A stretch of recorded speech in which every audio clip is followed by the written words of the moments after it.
Salamo fa 20 ho an'ny mpivendira ary Shoshani Medov. Salamo ny ataon'ny Asafan.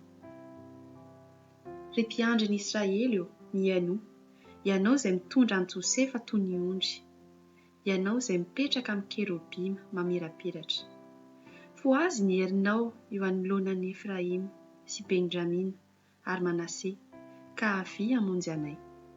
Andriamanitra ampodio izahay, ka ampamirapirato ny tavanao, ary aoka ho vonjena izahay. Tompo Andriamanitra ny maro, mandra-pahoviana no hanetroka amin'ny fivavaky ny olonao ny fahatezeranao. Mampihinana azy mofo len-dranomasy ianao, ary mampisotro azy ranomasy tovozina.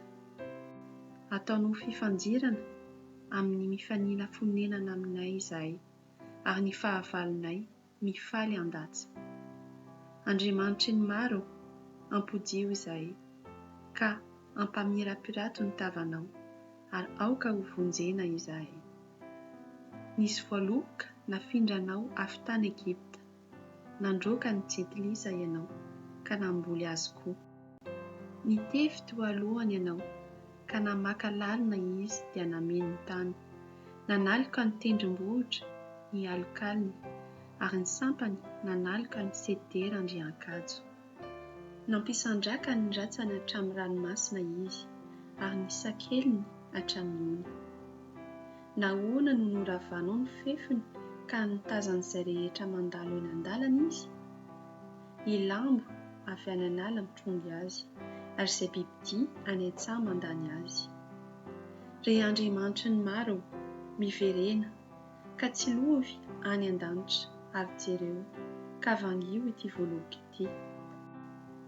Arovy izay namboleny tananao ankavanana, sy ny zanaka izay nampaherezinao anao.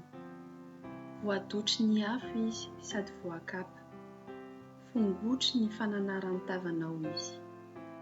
Aoka ny tananao ho amin'ny lehilahy ny tananao ankavanana, dia amin'ny zanak'olombelona izay nampaherezinao anao. Dia tsy hiemotra hiala aminao izahay, velomy izahay, dia hiantso ny anaranao.